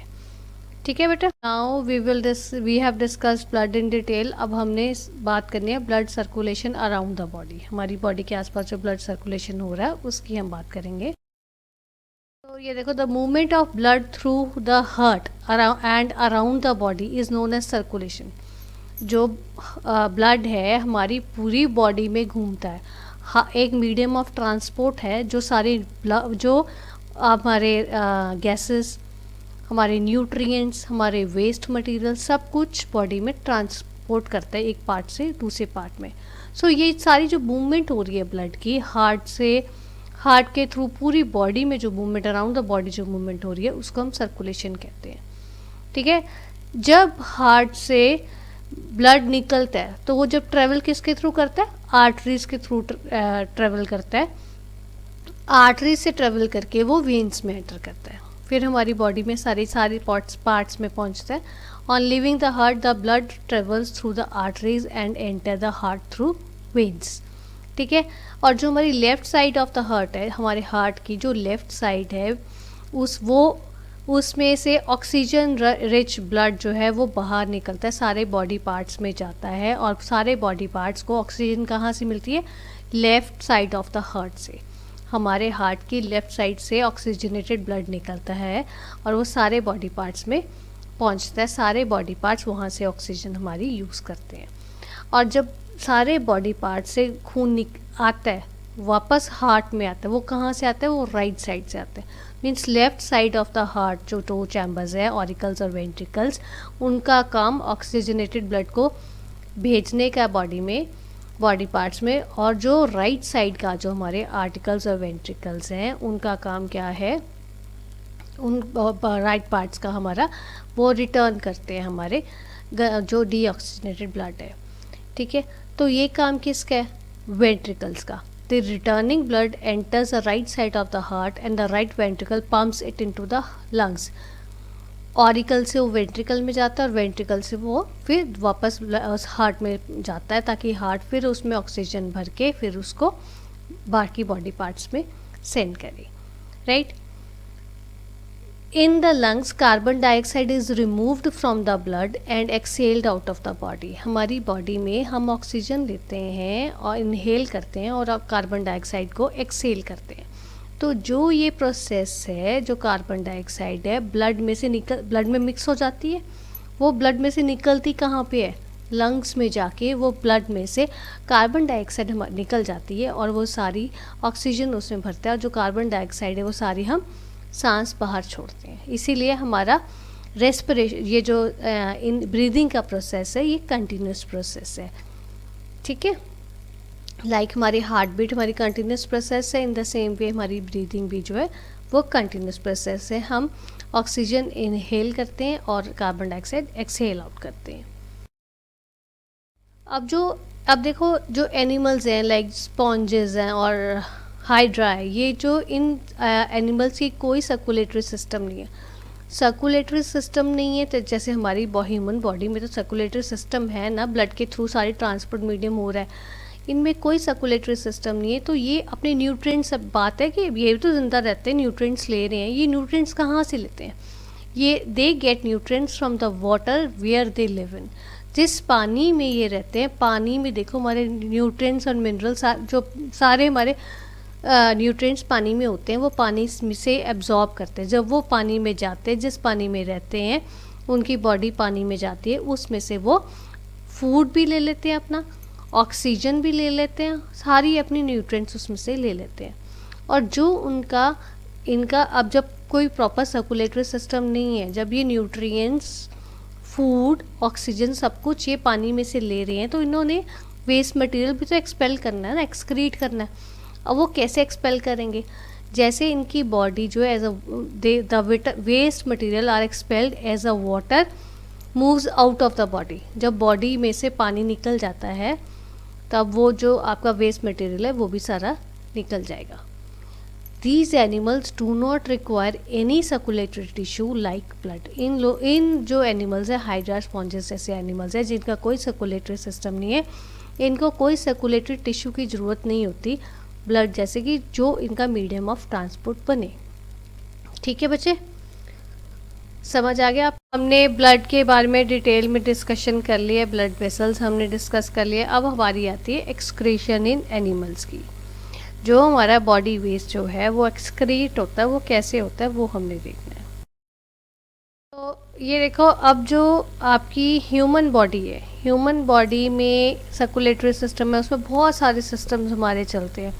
रेस्पिरेटरी सिस्टम है, सर्कुलेटरी सिस्टम है हमारा, हाँ डाइजेस्टिव सिस्टम है, कितने हमारे सिस्टम चल रहे हैं। वो सारी सिस्टम्स को कंबाइन करके जो हम बोलते हैं वो हम मेटाबॉलिज्म बोलते हैं या मेटाबॉलिक एक्टिविटी बोलते हैं। ठीक है, various activities go inside the body of a living being, these activities are collectively called metabolism. ये एक्टिविटीज़ वही जो मैंने आपको अभी बताई हैं, वो सारी एक्टिविटीज़ जो हम कंबाइन जो हमारी बॉडी के अंदर कंटिन्यूसली चलती रहती हैं ह्यूमन बॉडी में, उसको हम मेटाबॉलिज्म या मेटाबॉलिक एक्टिविटी बोलते हैं। During metabolism various toxic substances are produced which need to be removed from the body by the process of excretion. अब देखो, जब हमारी इतने सिस्टम हमारी बॉडी के अंदर चलते हैं और ये कंटिन्यूस प्रोसेस है, तो जितने सिस्टम चल रहे हैं, जैसे देखो आप ले लो, ब्रीदिंग आप कर रहे हो, ब्रीदिंग और या रेस्पिरेशन सिस्टम है चल रहा है हमारा, तो उसमें जब हम रेस्पिरेशन सिस्टम हमारा चल रहा है, हम ऑक्सीजन इनहेल कर रहे हैं, तो उसमें हमारा कुछ एक्सक्रीशन भी तो हो रही है ना, कुछ हम हमारे कुछ उसमें टॉक्सिक चीज़ प्रोड्यूस हो रही है ना हमारी बॉडी में। क्या प्रोड्यूस होती है इस प्रोसेस में? इस प्रोसेस में देखो कार्बन डाइऑक्साइड गैस प्रोड्यूस हो रही है, जो हम वेस्ट है हमारी बॉडी के लिए, टॉक्सिक है, जिसको हमारे को निकालना पड़ता है। हम कैसे निकालते हैं? बाय एक्सेलिंग आउट, नोज से हम निकालते हैं, एक्सेल करते हैं। ऐसे ही जितने हमारे बॉडी में जितने हमारे सिस्टम चल रहे हैं, हर सिस्टम कोई ना कोई हमारा टॉक्सिक प्रोड्यूस करता है, और वो जितने टॉक्सिक्स प्रोड्यूस होते हैं वो सारे के सारे हमारे बॉडी में से हमें रिमूव करने पड़ते हैं। तो वो जो टॉक्सिक्स बॉडी में प्रोड्यूस हो रहे हैं वो कैसे रिमूव होंगे? Bye the process of excretion. ठीक है, excretory system is involve in this process. इस जो हमारा इसमें कौन सा सिस्टम यूज होता है एक्सक्रीशन में, कौन सा सिस्टम है जिसका क्या नाम है? उसका नाम है एक्सक्रीटरी सिस्टम। एक्सक्रीटरी सिस्टम के थ्रू हम बॉडी से जो हमारा अनवांटेड मटेरियल है, बॉडी वेस्ट है, वो सारा का सारा हमारा रिमूव हो जाता है। ठीक है, देखो अब जैसे ह्यूमन एक्सक्रीटरी सिस्टम है, ये आपके सामने पिक लगी हुई है। साइड्स पे दो किडनीज है, फिर यूरेटर, एक पतली पतली पाइप्स किडनीज के साथ अटैच हो रही है, जो नीचे हमारी यूरिनरी ब्लैडर में जा रही है। यूरिनरी ब्लैडर में से आगे आपका यूरेथ्रा आता है और उसके बाद में यूरिनरी ओपनिंग आती है।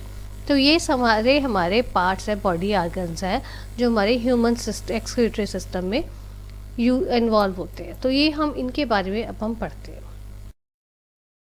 ना ह्यूमन एक्सक्रीटरी सिस्टम में क्या क्या आपके कौन कौन सी चीज़ें आपकी आती हैं? 2 किडनीज आती हैं आपकी। एक ह्यूमन बॉडी में, नॉर्मल ह्यूमन बॉडी में 2 किडनीज होती है, एक लेफ्ट साइड पे होती है, एक राइट साइड पे होती है। 2 किडनीज है, 2 ट्यूब्स है जिनको हम यूरेटर कहते हैं, क्योंकि 2 जो किडनीज हैं, दोनों किडनी से ट्यूब्स जाएंगी जो आपकी यूरिनरी ब्लैडर के साथ कनेक्ट होंगी, इसको हम यूरेटर कहते हैं। ठीक है, एक यूरेथ्रा होता है, एक यूरिनरी ब्लैडर होता है। तो ये हमारी ह्यूमन एक्सक्रीटरी सिस्टम में ये सारी चीज़ें आती हैं। अब देखो किडनीज का क्या काम है। Kidneys basically these are bean shaped organs, ये बीन्स की तरह होती हैं, जिनका क्या काम है? They works as a filters. Filters का जो बॉडी में हमारा वेस्ट है, जो हमने बॉडी में खाया पिया है, जो डिफरेंट ऑर्गन्स का हमारा वेस्ट है ब्लड में मिला हो, वो सारा का सारे को फिल्टर करते हैं किडनीज। और इसके थ्रू जो हमारा वेस्ट मटेरियल है वो हमारा किडनीज में रह जाता है, फिर हमें एक्सक्रीट आउट करते हैं। Now blood with waste materials enters the kidney जो भी हमारा ब्लड है, जो हमारा कंटिन्यूस प्रोसेस ब्लड हमारा ट्रांसपोर्ट करता है nutrients and waste material and each and everything from one body part to another body part, तो ये जो ब्लड जिसके बीच में हमारा वेस्ट मटेरियल भी है वो किडनीज के अंदर एंटर करता है and the purified blood is sent to the normal circulation.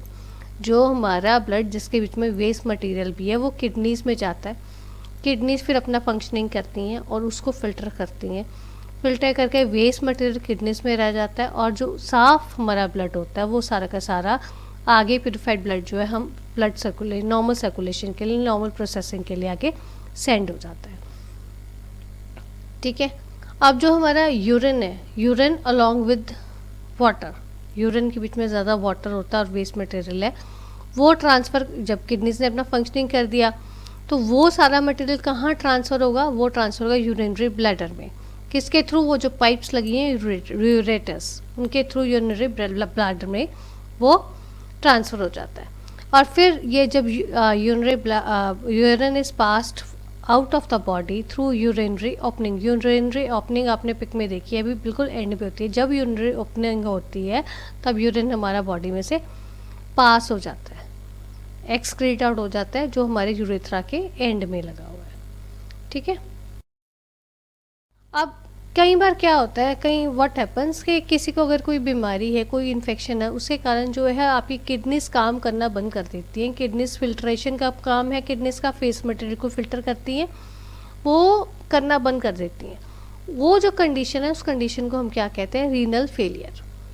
ठीक है, ये आपने देखा सुना होगा कहीं, मतलब अपने पेरेंट्स के मुंह से, कहीं उन्हें कि हाँ किसी न किसी की, कई बार सुनते हैं हम लोग कि किसी की किडनी फेल हो गई। तो वो किडनी फेल होने का क्या मतलब होता है कि उनमें कुछ इन्फेक्शन होगी जिसके कारण उनकी बॉडी से बॉडी वेस्ट फिल्टर किडनी नहीं कर रही है। Normally what happens, we have two kidneys as we have already discussed in the human body. दो किडनीज होती हैं, अगर किसी की एक किडनी खराब होती है तो एक किडनी पे भी आपका काम चल सकता है। बट समटाइम्स व्हाट हैपन्स कि दोनों किडनीज आपकी फेल हो गई हैं, तो उस केस में क्या होगा, किडनीज ने जब अपना काम करना बंद कर दिया है तो जितना वेस्ट प्रोडक्ट होगा वो सारा का सारा ब्लड में ही रहेगा। मीन्स ब्लड के बीच में साफ़ सुथरा ब्लड भी होगा और साथ में आपका टॉक्सिक ब्लड भी होगा, उसमें टॉक्सिक मटेरियल भी जो रहेगा। अब वो जब टॉक्सिक मटेरियल उस ब्लड के साफ ब्लड के बीच में रहेगा तो उस पर्सन को क्या होगा, वो नॉर्मल फंक्शनिंग, उसकी बॉडी नॉर्मल फंक्शनिंग नहीं कर पाएगी। क्यों? क्योंकि आपके ब्लड में वेस्ट मटेरियल है that has to be excrete out of the body, आपकी बॉडी में से निकालना है जिसको। तो इस केस में क्या होता है, जो ऐसे लोग हैं उन लोगों को एक आर्टिफिशियल किडनी के थ्रू उनका ब्लड को जो है वो प्यूरिफाई किया जाता है, उनका सारा वेस्ट मटेरियल अलग किया जाता है ताकि उनका ब्लड जो है नॉर्मल फंक्शनिंग कर सके, अपनी प्रोसेस में साफ ब्लड जो है अपनी बॉडी की फंक्शनिंग स्मूथली कर सके। तो ये जो आर्टिफिशियल किडनी का जो प्रोसेस है जो वो यूज़ करते हैं उसको हम डायलिसिस कहते हैं। तो ये डायलिसिस उनका होता है जिनकी दोनों किडनीज फंक्शन नहीं कर रही हैं, उनका बॉडी वेस्ट जो है वो बॉडी में ही ब्लड में एक्यूमुलेट होता जा रहा है, तो उन लोगों को डॉक्टर्स कहते हैं कि आप डायलिसिस करवाओ। तो and that dialysis has to be done as per the prescription of the doctor from time to time. जितने टाइम के बाद में डॉक्टर कह रहा है उतने टाइम के बाद में आपको डायलिसिस करवाना पड़ता है। ठीक है, और अब ये जो अगर ये जो आपकी बीमारी है, ये जो डिसीज़ है, इस डिसीज़ को हम क्योर भी कर सकते हैं। कैसे क्योर हो सकती है? इसका ये नहीं है कि अगर किसी दोनों किडनीज इंसान की फेल हो गई हैं तो उसका कोई सोल्यूशन नहीं है, ऐसा नहीं है। That can be cured by kidney transplant, क्योंकि नॉर्मल ह्यूमन बीइंग में 2 किडनीज होती हैं, एक किडनी पे भी काम बहुत अच्छा बॉडी का चल सकता है। अगर आपको मान लो अगर किसी की एक बंदे की कि दोनों किडनीज फेल हो गए and he needs kidney, so what happens at that stage कि anybody with the same blood group who has 2 kidneys and he is in a good condition, he can give his 1 kidney to the patient so that that patient can undergo kidney transplant and he should live his life successfully. ठीक है। इसलिए हमारी ये इस problem को आप ऐसे disease को आप सॉल्व कर सकते हो किडनी ट्रांसप्लांट के थ्रू। अब देखो, ये तो था नॉर्मल एक्सक्रीशन, हमने जो प्रॉपर मैंने आपको समझाया, बट एक एक्सक्रीशन फ्रॉम ह्यूमन बॉडी एक और तरीका भी है जिसको हम बोलते हैं स्वेट ग्लैंड्स। स्वेट ग्लैंड क्या है? बेसिकली आप नॉर्मल हिंदी में बोलते हो पसीना आता है, गर्मियों में स्वेटिंग बहुत ज़्यादा होती है, पसीना बहुत आता है। सो ये जो स्वेट ग्लैंड्स है ये क्या करते हैं, बॉडी में से आपका वाटर और जो सॉल्ट है वो निकालते हैं। कहाँ, कौन सी जगह से निकालते हैं? ये निकालते हैं थ्रू स्किन। स्किन पे आप देखते हो ना, आपको पसीना आता है गर्मियों में ज़्यादा।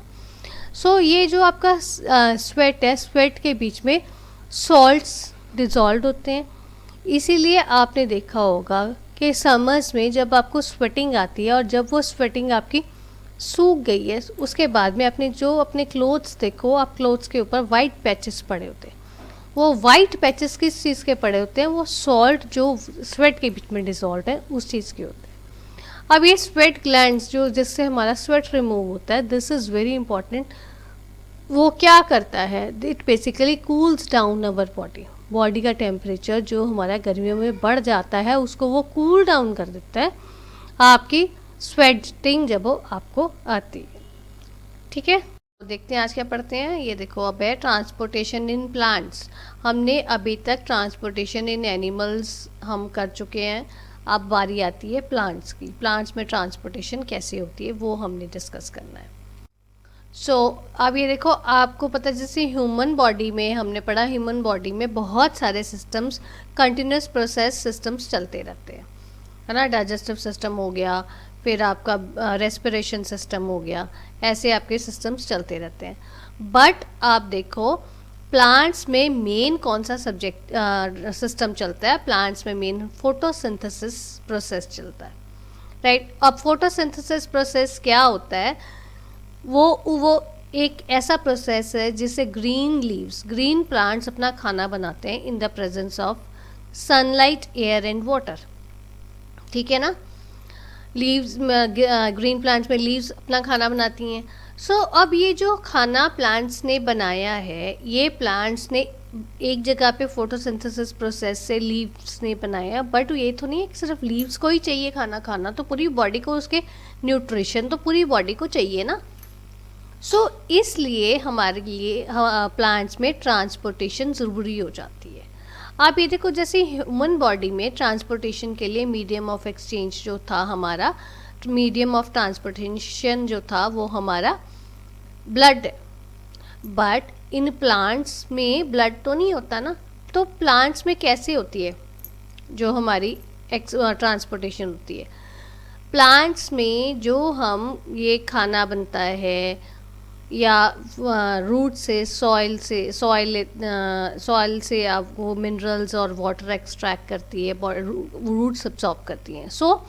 रूट्स मेनली जो आपकी सॉइल के अंदर होती हैं वो वाटर और सॉइल मिनरल से एक्सट्रैक्ट करती हैं।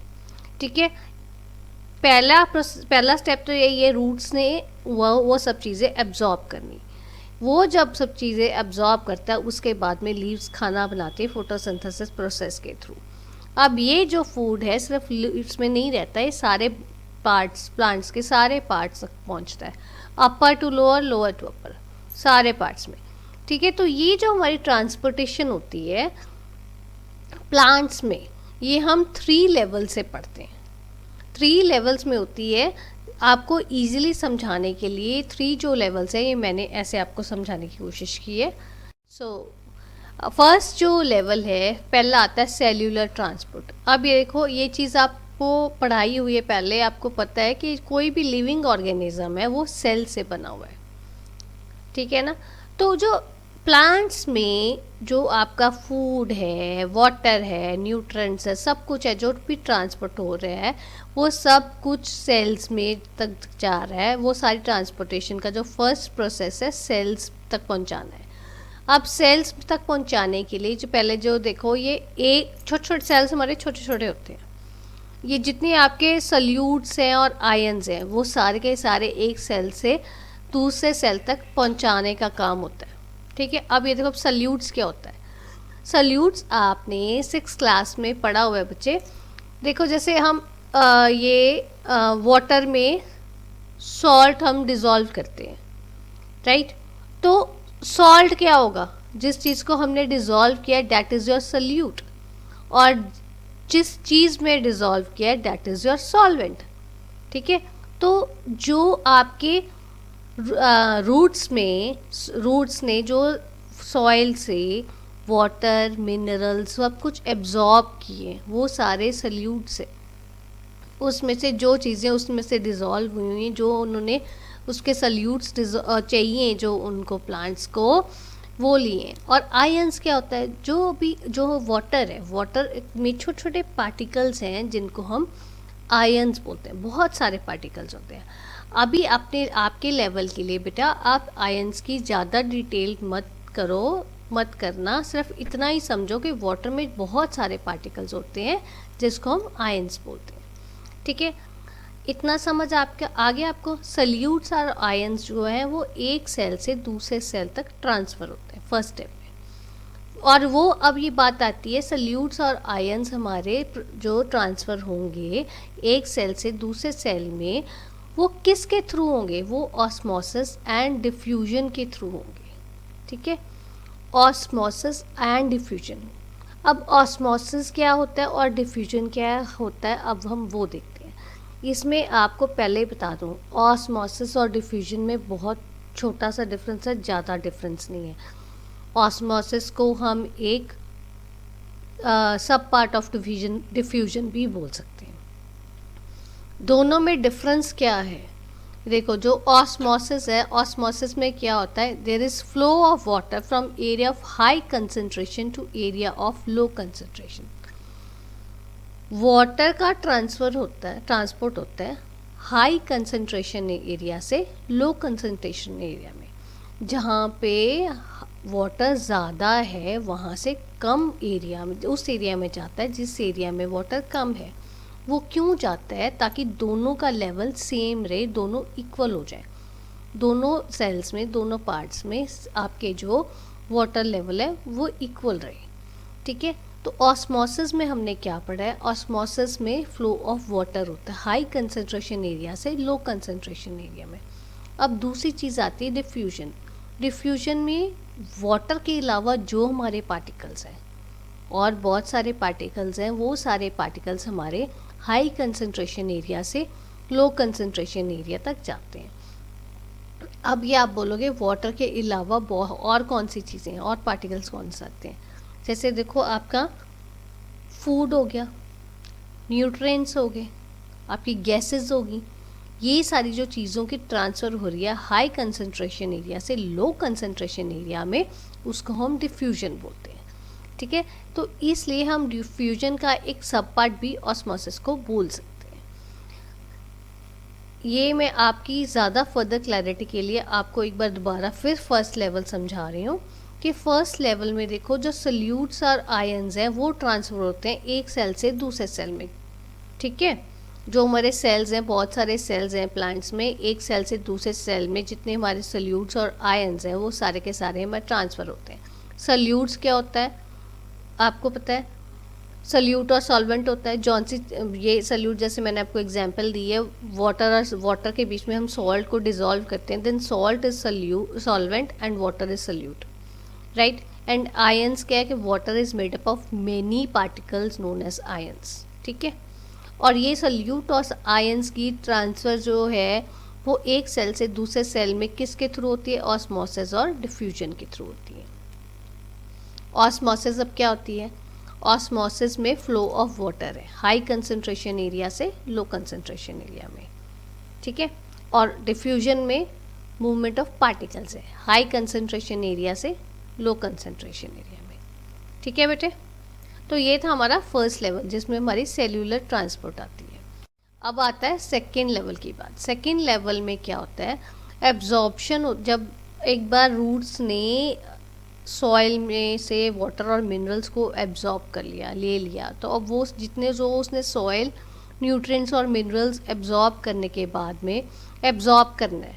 अब वो जब वो एब्जॉर्ब करेगा, वो देखो कैसे डिपेंड करेगा। अब वो डिपेंड करेगा on the size of roots. अगर आपकी रूट्स बहुत बड़ी हैं, मींस आगे आपको पता है रूट्स के आगे सब पार्ट्स होते हैं, सब ब्रांचेस निकली होती हैं बहुत ज़्यादा, अगर तो रूट्स बहुत फैली हुई हुई हैं, ऑब्वियसली जितनी ज़्यादा फैली होंगी तो उनका सरफेस एरिया उतना ज़्यादा होगा, वो हर एक छोटा छोटा उसका जब रूट का पार्ट है वो सारे एब्जॉर्प्शन जो है सॉइल से ज़्यादा करेंगे कम करेंगे। ऑब्वियसली अगर ज़्यादा नंबर होगा तो वो ज़्यादा करेंगे और कम नंबर होगा तो वो कम करेंगे। अगर सिंगल रूट होगी तो कम एब्जॉर्ब करेगी, और अगर वो बहुत ज़्यादा रूट्स फैली हुई हैं तो वो एब्जॉर्प्शन लेवल उसका साइज़ उसका इंक्रीज़ हो जाएगा। जब उसका साइज़ इंक्रीज़ होगा तो एब्जॉर्प्शन ऑल्सो इंक्रीजेस। ठीक है ना। Roots have high surface area due to many root hairs, क्योंकि वो जो आगे आगे उसके जो सब डिविजन्स हुई होती हैं ना रूट्स की, उसके कारण उसका एरिया बढ़ जाता है। ठीक है, तो ये आपका सेकेंड लेवल है कि जिसमें हमने ये बताया कि रूट्स जो एब्जॉर्ब कर रही हैं it depends upon the size of roots. अगर रूट्स आपकी बड़ी हैं, उसके आगे बहुत सारे हेयर्स हैं, तो उसका सरफेस एरिया इंक्रीज हो जाएगा। Now comes third level. Third level में क्या है, there is transfer of water and nutrients from root to highest part of the plant. अब देखो सॉइल से रूट्स ने वाटर भी ले लिया, न्यूट्रिएंट्स भी ले लिया। अब वो जो वाटर और न्यूट्रिएंट्स हैं वो सिर्फ रूट्स तक ही तो नहीं रखने हैं, उसको पूरे पार्ट में जितना बड़ा आपका प्लांट है उतने बड़े प्लांट तक पहुंचाना है। अब जैसे ट्रीज़ हैं कितने बड़े बड़े होते हैं, तो बिल्कुल टॉप तक पहुंचाना है सारे रूट वाटर एंड न्यूट्रिएंट्स, क्योंकि अगर आप सारे उसको ऊपर तक पहुंचेगा तभी आपका प्लांट ग्रो होगा ना। सो अब ये कैसे पॉसिबल होता है कि रूट्स इतनी ज़मीन के नीचे हैं और वो उतनी ऊपर तक किसके थ्रू पॉसिबल होता है? ये हमारा पॉसिबल होता है through the process of transpiration. ठीक है, ट्रांसपीरेशन का प्रोसेस है जिसके थ्रू आपका transfer of water and nutrients from root to top तक होता है। अब ये क्या होता है, जब आप ट्रांसपरेशन बोलोगे, ट्रांसपरेशन से बेसिकली एक्सक्रीशन के काम आता है, उसमें से तो एक्सेस वाटर रिमूव हो जाता है। अब देखो जब रूट्स ने वाटर एब्जॉर्ब किया, न्यूट्रिएंट्स एब्जॉर्ब किए, वो सारे के सारे जाएंगे ट्रांसपरेशन के थ्रू प्लांट्स के टॉप तक जाएंगे।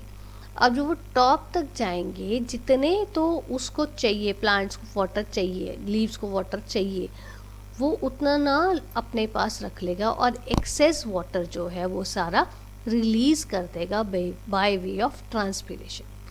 ठीक है, for transportation plants have a pipe like network made of special tissues जिसको हम वेस्कुलर टिश्यूज़ कहते हैं। इसकी डिटेलिंग हम आगे पढ़ेंगे इस चैप्टर में, पर मैं आपको यहाँ ये बताती हूँ जैसे ह्यूमन बॉडी में पाइप्स होती हैं उसकी हेल्प से ही आपकी ट्रांसपोर्टेशन होती है। In the same way plants में भी बहुत सारी ऐसे पाइप्स बनी होती है या टिश्यूज़ का नेटवर्क होता है जिसके through transportation of transportation to each and every cell, to each and every part of the plant is possible. ठीक है बेटे, सो ये था आपका transportation of plants, transportation in plant. Transportation in plants में वेस्कुलर टिश्यूज़ के बारे में पढ़ के हटे हैं, तो अब हम डिटेल उसकी पढ़ेंगे वेस्कुलर टिश्यूज़ की। वेस्कुलर टिश्यूज़ बेसिकली 2 टाइप्स के होते हैं, जाइलम और फिलोम। अब जाइलम एंड फिलोम अगर आपको याद हो, आपने 6th क्लास में भी पढ़ा था कि जाइलम का क्या काम होता है। जाइलम जो है वाटर ट्रांसपोर्ट के काम आता है, मतलब वाटर को ट्रांसपोर्ट करता है एक जगह से दूसरी जगह पर। ये इसका एक फीचर है कि ये यूनिडायरेक्शनल फिलोम है, जो यूनिडायरेक्शनल टिश्यू है जाइलम जो है। जाइलम ने देखो रूट से पानी जाएगा, रूट्स एब्जॉर्ब करती हैं वाटर फ्रॉम सॉइल से करती है ना, water and other minerals absorb करती हैं, तो वो जो वाटर है रूट से जाएगा प्लांट के टॉप तक।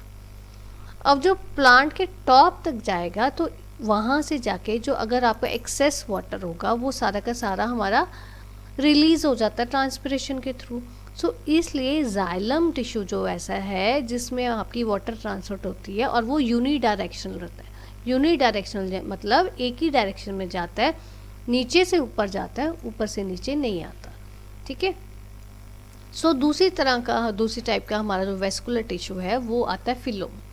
अब फिलोम क्या है, फिलोम के बीच में जो वाटर ट्रांसपोर्ट है वो तो जाइलम के थ्रू हो जाएगा। अब जो फिलोम में हमारी फूड ट्रांसपोर्ट होगा, जितना भी फूड है जो लीव्स ने बनाया फोटोसिंथेसिस के प्रोसेस की हेल्प से, वो जो फूड है वो एक जगह पे तो नहीं रहेगा, वो सारी जगह पे जाना है, प्लांट्स के ऑल पार्ट्स पे जाना है। इसलिए फूड ने जो है वो ऊपर से नीचे और नीचे से ऊपर हर जगह घूमना है। इसलिए उसने हर जगह घूमने, इसलिए फिलोम के जो टिश्यू है वो बाई डायरेक्शनल है, दोनों डायरेक्शंस में घूमता है। जो जाइलम का टिश्यू है वो यूनी डायरेक्शनल है, क्योंकि वाटर एक ही डायरेक्शन में जाएगा नीचे से ऊपर। और जो फिलोम में है वो उसमें आपका दोनों डायरेक्शन में जाएगा, बाई डायरेक्शनल है, ऊपर से नीचे और नीचे से ऊपर, क्योंकि उसमें फूड ट्रांसपोर्ट होगा। ठीक है बेटा। अब देखो, अभी हम बात करते हैं ट्रांसपोर्ट ऑफ वाटर की। ट्रांसपोर्ट वाटर जो है वो वाटर की जो ट्रांसपोर्टेशन है वो दो जगह से होगी, एक तो रूट्स के थ्रू होगी और एक स्टेम्स के थ्रू होगी। अब रूट्स जो हैं वो एब्जॉर्ब करते हैं वाटर एंड न्यूट्रिएंट्स, तो सॉइल में से वाटर एब्जॉर्ब करते हैं। अब वो जो वाटर है रूट्स कैसे एब्जॉर्ब करती हैं, रूट्स का मैंने आपको पहले बताया कि रूट्स के हमारे डिपेंड करेगा, जितने हेयर्स उसके ज़्यादा होंगे उतना ज़्यादा उसका एब्जॉर्प्शन एरिया बढ़ जाता है। तो जो जितने भी आपके रूट हेयर्स होंगे, जो वाटर है वो रूट हेयर्स में एंटर करेगा। रूट हेयर्स में एंटर होने के बाद में वो जो आपका जो रूट्स हैं वो प्रेशर डालेंगी वाटर के ऊपर, ताकि वाटर जो है वो नीचे से ऊपर तक जाए। ठीक है। अब बारी ये, ऐसे तो हमारा जो वाटर है वो ट्रांसपोर्ट होता है रूट से। अब बारी आती है हमारी स्टेम्स की। स्टेम्स के, अब वाटर की बात कर रहे हैं हम ट्रांसपोर्टेशन के, वाटर किसके थ्रू ट्रांसपोर्ट होता है, वो जाइलम टिश्यू के थ्रू होता है। तो स्टेम्स में जाइलम टिश्यू होता है जिसके थ्रू वाटर आपका ट्रांसपोर्ट होगा नीचे से ऊपर तक। ठीक है। अब जो आपके वाटर है, यू नो कि वाटर के बीच में हमारे बहुत सारे मिनरल्स एंड न्यूट्रिएंट्स होते हैं, एब्जॉर्ब होते हैं उसमें। अब जो आपका फ्लूइड है, जो पानी है जिसके बीच में आपके न्यूट्रिएंट्स और मिनरल्स डिजॉल्व हैं, वो वाला जो पानी है उसको हम बोलते हैं सैप। ठीक है। Fluid containing water and nutrients is known as sap, SAP। ये बहुत इंपॉर्टेंट टर्म है, आपको आ सकती है एग्जाम में, आपको पता होना चाहिए कि सैप में क्या है। फ्लूइड वो होगा वाटर का जिसके बीच में सारे न्यूट्रिएंट्स होंगे। ठीक है। और जो मूवमेंट होगी हमारी सैप की उसको हम बोलते हैं असेंट ऑफ सैप। ये सैप और असेंट ऑफ सैप, ये दोनों चीज़ें आपको पता होनी चाहिए कि सैप क्या होती है और असेंट ऑफ सैप क्या होती है। ठीक है। अब ये देखो, हमने बात की थी, अभी हमारा वाटर ट्रांसपोर्ट हो रहा है नीचे से ऊपर, रूट से लेके टॉप तक जा रहा है। तो अब ये है कि उसमें हमने ट्रांसपीरेशन प्रोसेस की हमने पहले बात की थी, पर हमने अभी वो डिटेल में नहीं पढ़ा है, तो वो मैं अभी आपको बताती हूँ ट्रांसपीरेशन प्रोसेस हमारा क्या होता है।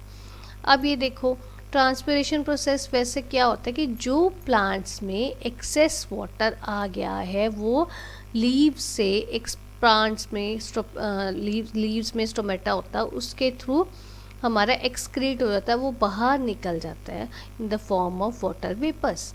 Access water in plants is expelled out through stomata on leaves. उसमें लीव्स में जो छोटे छोटे पोर्स होते हैं, स्टोमेटा है, उसके थ्रू जो आपका पानी, जो एक्सेस वाटर है, जितना तो लीव्स को चाहिए उतना तो वो रख लेंगे, प्लांट को चाहिए, जो एक्सेस वाटर है वो सारा का सारा ट्रांसपीरेशन थ्रू में स्टोमेटा के थ्रू आपका रिलीज हो जाएगा बाहर। ठीक है। तो ये जो ट्रांसपीरेशन प्रोसेस है basically it is removal of water vapour from plants. Okay. अब ट्रांसपीरेशन में क्या होता है, जो ये देखो जाइलम टिश्यू है, xylem tissue is responsible for the movement of water from roots to the top. ठीक है।